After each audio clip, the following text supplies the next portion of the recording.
story about a Newport Beach couple.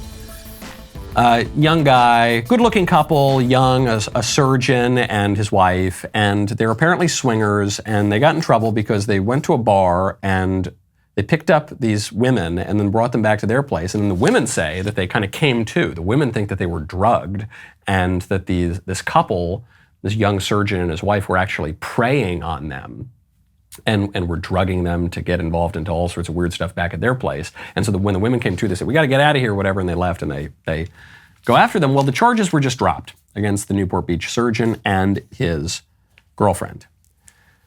And the question in the case is, were they swingers or predators?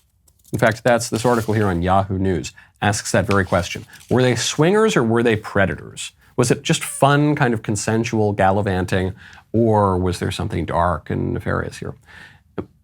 And my question is, what's the difference? What's the difference, really? I'm not saying there's no distinction whatsoever between the two cases, but in both cases, they're predators. In both cases, this Newport Beach couple is not going out to will the good of these other women and to edify them and build them up and care for them and take care of their needs and get married to them or anything like that. They're just going out to satisfy their own base appetites and to use women in the process. And maybe they crossed the line even further and drugged these women or in some other way kind of coerced them. But maybe they just merely seduced them in a bar and took them back and used their bodies and then threw them out on the street. Either way, though, that's predatory behavior. In fact, the old ancient Greeks, good old Uncle Plato, talked about this too and said that rape, physical rape, is in fact less severe than seduction.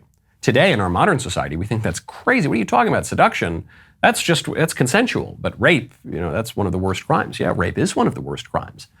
But the reason that our old ancient Greek buddies thought that is because a physical rape is just a violation of the body. A seduction is a violation not only of the body, but also of the intellect and of the soul. It pierces much, much deeper. That's the kind of behavior that they're engaging in. It's a kind of behavior that's totally enshrined in our society. And it's enshrined in feminism, and it's enshrined in the sexual revolution.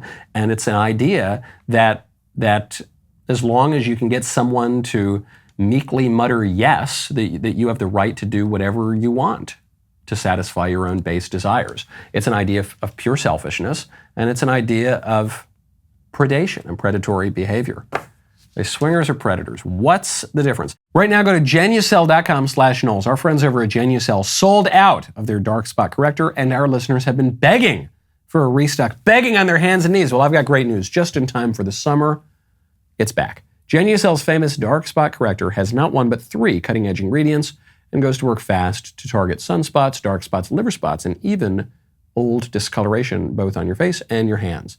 You can now enjoy your summer sun, beach, and barbecues without embarrassing spots. Genucel's most popular package also features their summer essentials, such as the best-selling Ultra Retinol Moisturizer with a powerful retinol alternative for safe use in the sun. You'll be amazed at how quickly you will see results, or 100% of your money goes back, guaranteed. Go to Genucel.com/Knowles right now. Get your dark spot corrector in the Genucel most popular package. That is Genucel.com/Knowles right now. Save over 70% off Genucel's most popular package. All orders will include a mystery luxury gift while supplies last. Genucel.com/Knowles. Speaking of Newport Beach, places known for fundraising, our friend Vivek Ramaswamy, not a swinger, to my knowledge. Don't draw the wrong conclusion from that transition. I was transitioning onto political fundraising, nothing to do with the weird Newport Beach couple. Vivek has a very novel idea for how to raise money for his presidential campaign. Here it is. This campaign is founded on the truth. Here's the truth of how political fundraising actually works.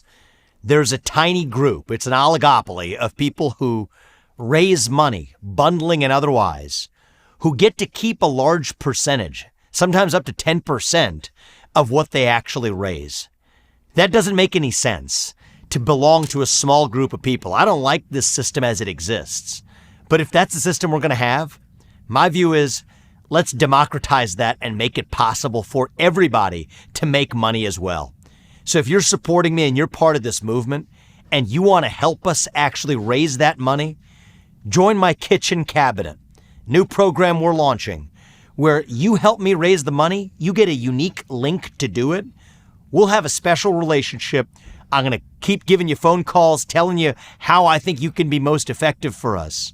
But the money you raise, you get to keep 10% of it. I love it.